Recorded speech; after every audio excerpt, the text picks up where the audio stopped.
But that's for the smaller model. Mm. The medium-sized model is where this gets really, really interesting. If we look into the benchmarks, Meta is not really known as an AI company. Like, it's just not what you think whenever you think AI. Well, I believe that Llama 3 is putting them on the map to be a leading AI company that could be neck and neck with OpenAI as soon as this 400 billion parameter Llama 3 400 launches, because that will directly rival GPT-4. How do I give you back your attention, energy, and time so you can find your ikigai? And your ikigai is your purpose, your meaning, your purpose, and it's what am I good at, or what do I love? What am I good at? What does the world need, and what can I get paid for? There's a lot of research to say that 93% of charities money doesn't go to the recipient; it goes to administrative costs. They say, well, why don't you just send the money directly to the person's bank account? People think when is in the future. It's not. It's right now, today. They have fighter pilots. 2 years ago, you can just Google this stuff. The military is using AI fighter pilot jets, so 36 million pound jets. Not with humans, because humans have G-force gravity, like AI fighter pilot jets. Welcome to Humanity Unchained, a show about the future of life, reshaped by artificial intelligence. From practical insights on upskilling to existential talks about immortality, no topic is off limits. Welcome to the future with your hosts, Julia McCoy and Jeff Joyce. Hello, everybody. Jeff Joyce here. Julia McCoy here. Today we have an awesome episode for you today. We have a guest at the second half. They're definitely going to be talking about stuff like UBI, kind of a taboo topic, but it should be a fun, engaging conversation. We definitely had a blast recording that part. So we're going to talk about today Llama. Llama 3 was released, and also Meta AI glasses got an update. We definitely want to kick that off. I'm going to jump right into it. And let me go ahead and share my screen here. And by the way, you're probably wondering, if you're watching the podcast, what's going on with all this new setup? Well, we're in a brand new office. Yeah. Currently under construction. And we're having a blast setting that up. Yes, the Continent Scale headquarters officially launched, and there's boxes everywhere, chairs being assembled. Fun times here in Scottsdale. Oh, yeah.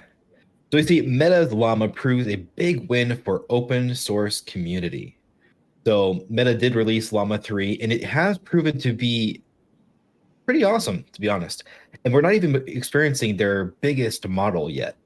So I scroll down here, we can actually get some stats. So when comparing Llama 3, their 8 billion parameter version versus E17 and Mistral, which are other open source models, we can see that Llama 3 performs very, very well. If you look at like math, that smaller model gets scores of 30 as opposed to 12 and 11 for the other models. And across the board, it's just performing amazing. But that's for the smaller model. The medium-sized model is where this gets really, really interesting. If we look into the benchmarks that our users are reporting for these different models, when you compare Llama 3 versus Gemini Pro, Claude, and even ChatGPT, we're seeing that Llama 3 is right behind GPT-4 when it comes to user satisfaction. And what I mean by that is that we have users that are reporting that they're getting excellent results from Llama 3, and me personally, I've used Llama 3 with Grok, and if you haven't played with Grok and Llama 3 together, it's incredible. It feels like the conversation is instantaneous, like you press enter and it's already responding to you, which is absolutely insane. But the language model is really, really close to ChatGPT. Now, we know that ChatGPT overtook Claude Opus recently with the most recent update, but all this news is very, very exciting because we have a brand new open source model coming to the market that is only the second tier version of this. They still have a 400 billion parameter version coming later this year that will include things like a vision model built into it. So this is very, very exciting. And with these smaller models, it really makes it really interesting because then we can start to see stuff like open sourced wearable devices that have these models built into it. And so the more we start creating hardware to kind of fit these models, we'll start to see more and more of these devices. that immediately leads me into the very next thing. And Julia, before I go ahead and do that, what are your thoughts on Llama and this release?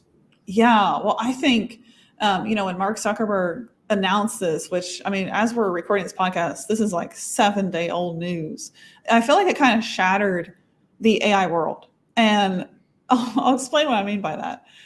Meta is not really known as an AI company. Like, it's just not what you think whenever you think AI. Well, I believe that Llama 3 is putting them on the map to be a leading AI company that could be neck and neck with OpenAI as soon as this 400 billion parameter Llama 3 400 launches, because that will directly rival GPT-4. And so right now, I think what we're going to see is all of a sudden, out of nowhere, here comes Meta on the map with LLM, which, as our guest in the second half, Luke, he made a very good observation that these LLMs are a lot more than LLMs. He said we should be calling them LOMs, large object models. And so what that means is the input is so much more than just language now. It's like entire roadmaps to a degree. These models understand that. Not only do they understand that, they understand the patterns of like what it would take to get that degree and pass the bar. So it's not just knowledge. It's not just language that these models have. It's so much more than that.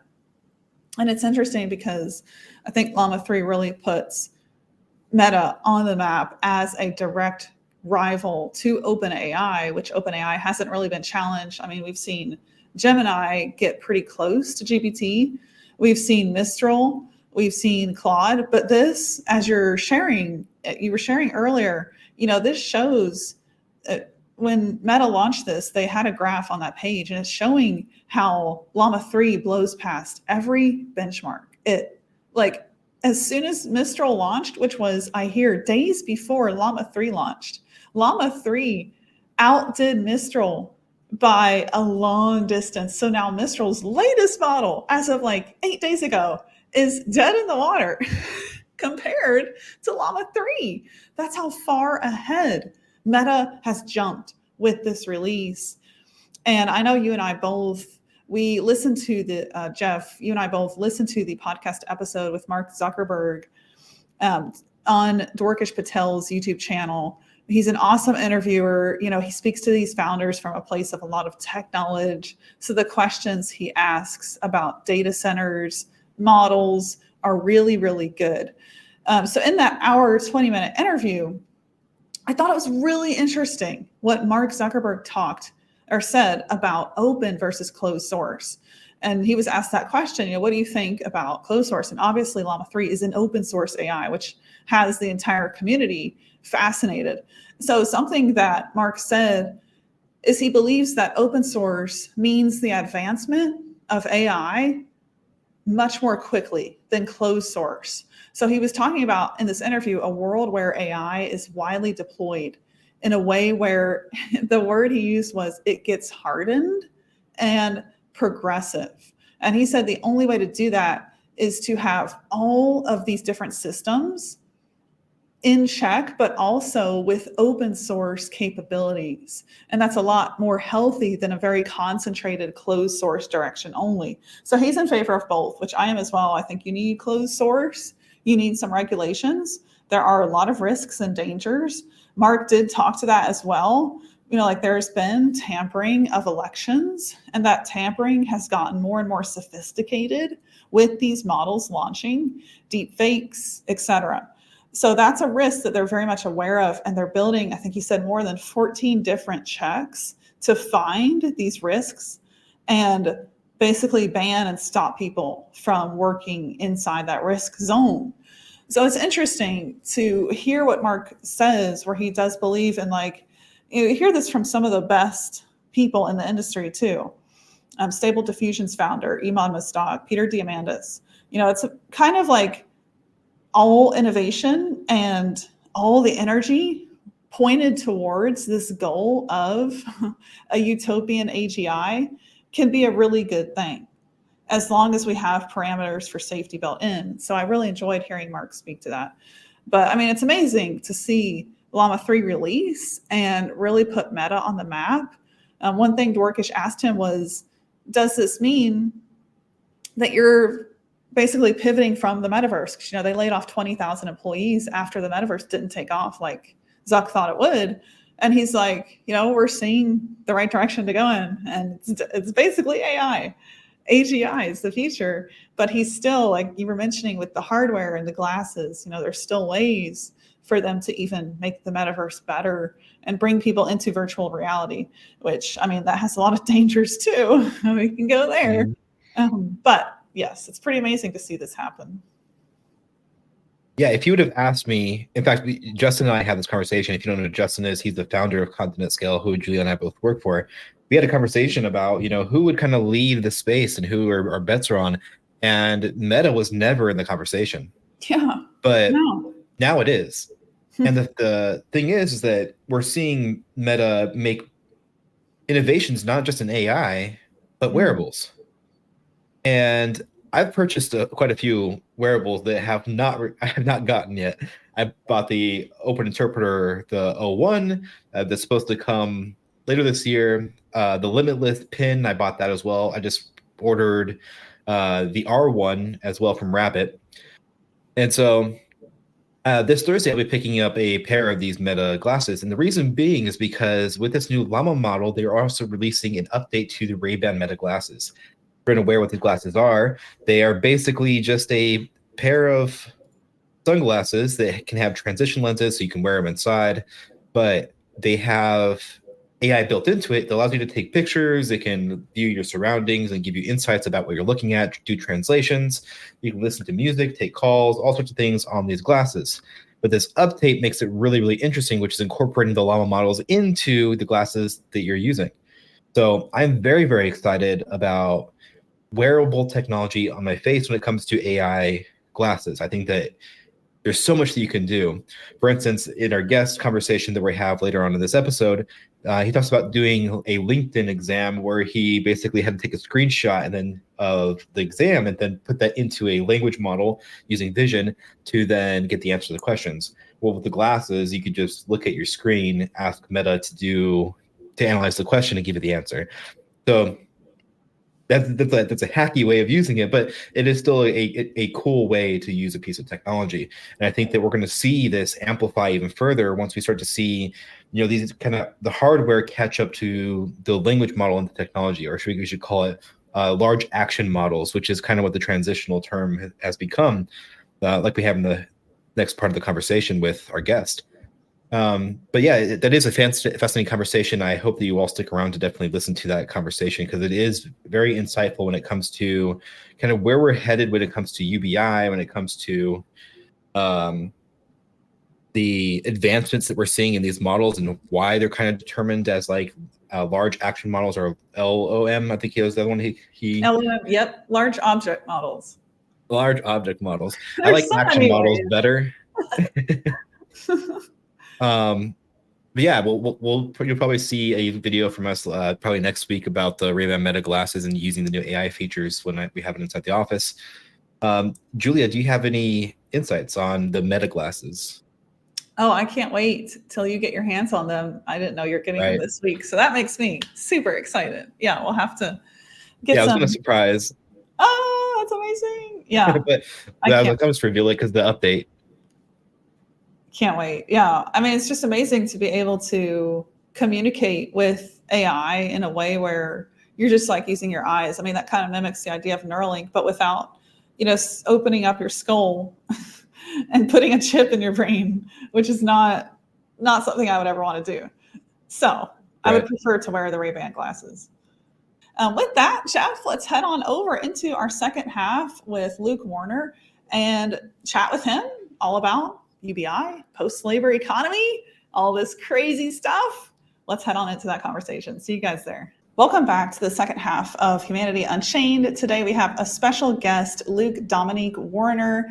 I actually found him on X, formerly known as Twitter, when he replied to a tweet where I was talking about getting guests on the show that had a perspective on UBI. If you're not familiar with that, that is the concept of universal basic income, which is potentially a way for the world to have a baseline income post robotics, when robotics does 100% of human jobs, and that's called the post-labor economy. So that is on the horizon.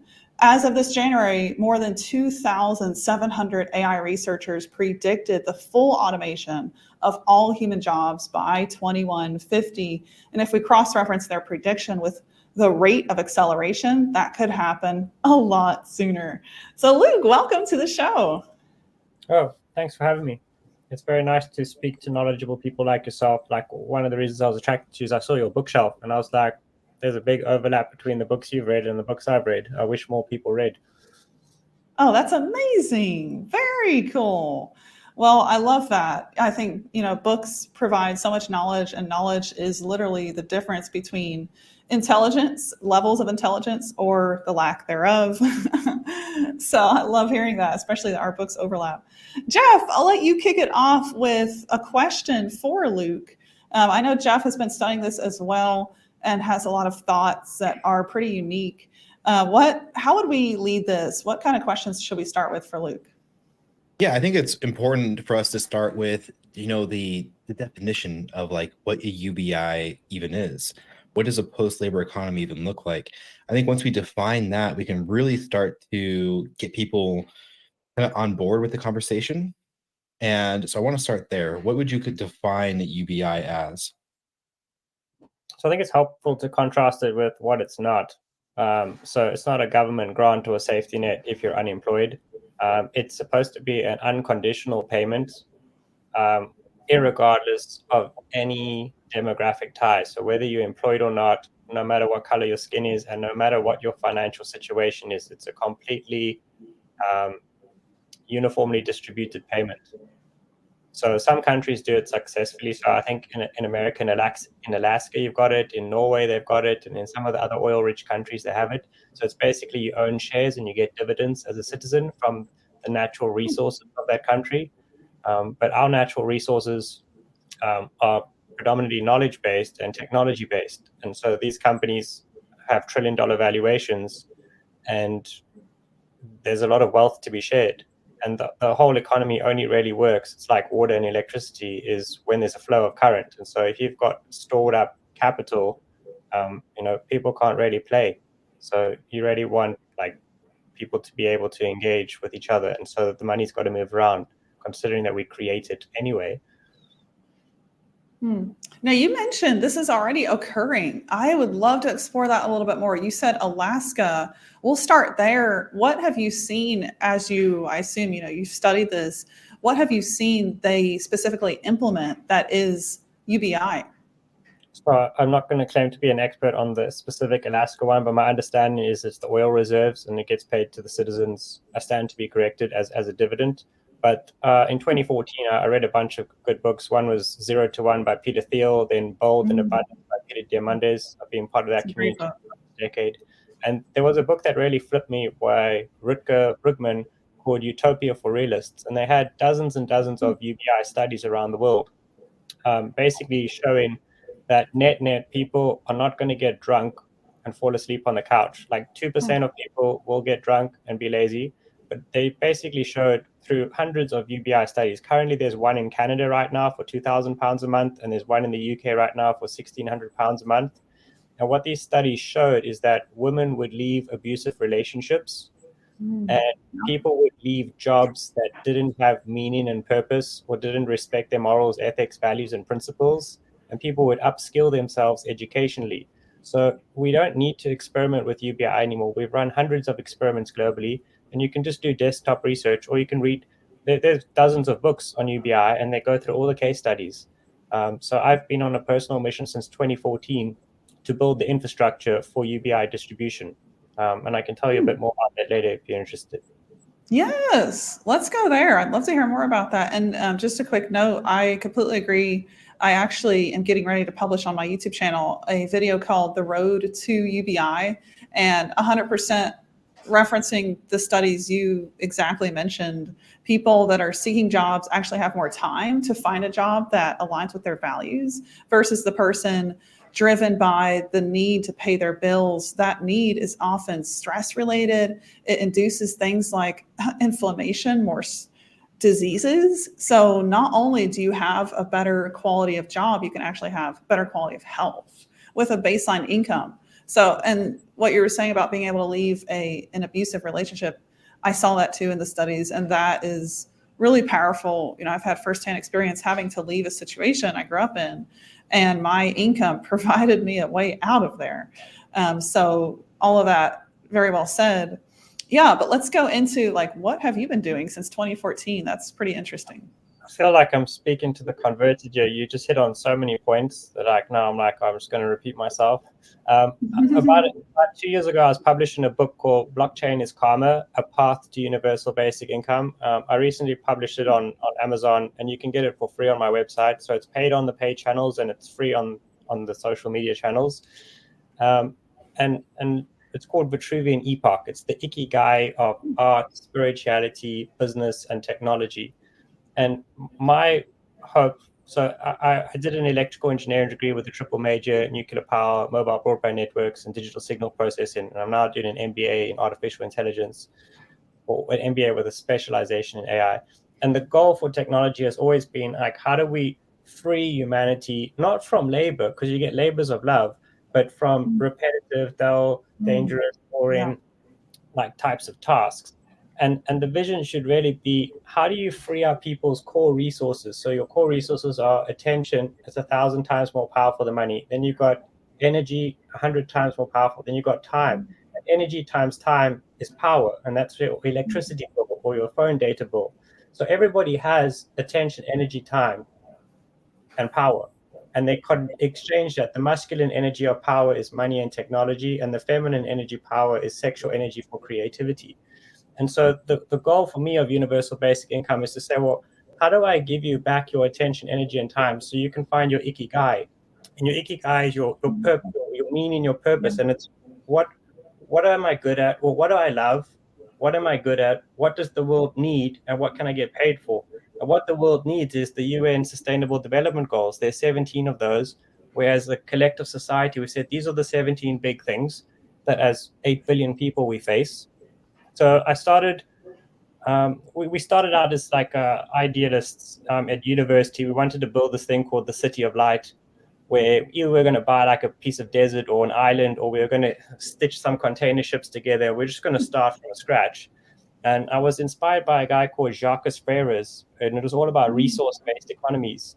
I ended up going into investment banking, and that was very helpful because I didn't think banking needed to exist, at least not on the retail side, because you could just deal with computers. But on the corporate and investment side, if you're funding like nuclear power plants and railway lines and bridges, you kind of have about 10,000 people involved in those projects. And so you need some form of trust and coordination. And so the big challenge that banking had is this idea of onboarding a customer. So it was taking 9 months. I brought it down to 6 weeks, then down to 2 weeks. And I could only get the 2 weeks down to 2 minutes by leaving the bank and starting a business called Integrate Me. So you can Google Integrate Me. It was kind of inspired by Make America Great Again. So that it's Inter, then Great Me. And the whole purpose of that was to say, I don't want to fill out forms and stuff. I don't want to carry all these documents and all these loyalty cards. Can I just have a self-sovereign identity where I have this master customer index of all my personal information and all my documents, and they're all verified in the back end? And banks and telcos, whenever you sign up to a product or service, you have to fill out forms and provide docs. And in the background, they do these KYC checks, facial recognition, check the documents, OCR, barcode scanning. And we made that whole process 2 minutes for the first transaction, and then 1 second thereafter. So almost like single sign-on. So it's one-click onboarding. But it checks all the credit bureaus, it goes to the home offices, the traffic departments, and it happens in one click. And we authorize 10 trillion shares for the business to give to the user base to effectively say, well, if you're an Integrate Me user and you're helping us make money, well, we're going to pledge the majority of the profits of our business to universal basic income. And if any other countries or organizations around the world wanted to distribute income, there's a lot of research to say that 93% of charities money doesn't go to the recipient, it goes to administrative costs. They say, well, why don't you just send the money directly to the person's bank account? And you're like, well, you've got to solve for the unbanked. They have to have the self-sovereign identity. You can't say it's on the blockchain or anywhere else. Apparently blockchain gets censored off YouTube, so I don't say blockchain anymore. But You can have the self-sovereign identity with a verified human proof of life, verified phone numbers, emails, bank accounts, addresses, all sorts of stuff. And you can just transfer money directly to them. So I've pledged the majority of all my business's profits to universal basic income. And I hope that at some point, other people, like there's a lot of billionaires which have what they call the giving pledge, where they pledge 99% of their wealth to some form of philanthropy. And these tech companies, tech is growing at a rate of 10x every 6 months. So Moore's law is normally 2x every 18 months. So 10x every 6 months, 12 months, it's 100, 18 months, it's 1,000. 24 months, you got 10,000, then 100,000, then a million. Like it's a super exponential curve. And there'll be so much value derived. And my biggest fear for society is not AI, it's always human nature. Like there's 180 million people that use ChatGPT. They grew to 100 million users in 1 month. But if you take 180 million people and you divide that by the 8 billion population, you get 2.25%. So it's an incredible tool, and there's dozens of tools which are far better than ChatGPT. But if you walk into the public, you walk into a high street, you walk into a train station, and you speak to 100 people, 98 out of every 100, you say, have you heard of ChatGPT and AI? Never heard of it. And they'll tell you to fuck off, that you're crazy, that you're a scammer. And so my big fear is if you don't know that ChatGPT exists and that there are tools that are even better than ChatGPT, like Sam Altman and his friends are betting that you're going to have founders, single founders with billion-dollar startups, because you're just going to have all these AI agents which you can make do things. And if you want to do the traditional early adopter, late adopter, laggard, people are going to be trillionaires, and you're going to have, there's 2 billion people on the planet today that live on £1 a day. And you're going to have a small pool of maybe 100 million trillionaires, and you're going to have 8 billion people living on $1 a day, because it doesn't make sense to employ people. You think certain jobs are safe. The jobs which are not, like the low order jobs are the safest, like a butcher, a hairstylist, things where you engage with people. But if you're a lawyer, dead. If you're an accountant, dead. Tax advisor, anything with, so people call them large language models. They're not language models anymore. They are object models and action models. So you've got video, you've got sound, you've got images, and now you have actions. Like they can actually perform actions, financial transactions on your behalf. So if you just think language, what is all legislation? What are all laws? What are all policies? What are all books? What are all documents? What are all university degrees? So if you only think of it as a large language model, it's 1 billion times smarter than you, and it's getting at a rate of 10x every 6 months. So my view is that we reached AGI a long time ago. I was able to clock every single LinkedIn exam. They put them on 60-second timers. So I thought, well, I'm doing an artificial intelligence thing, so I didn't feel bad for like hacking the LinkedIn exam. All I did, you get these little quizzy badges, and they were smart. I couldn't like select the text and then put it into the OpenAI playground, ChatGPT 3.5. This was in 2021. So you couldn't select it because they had protected the image of the exam.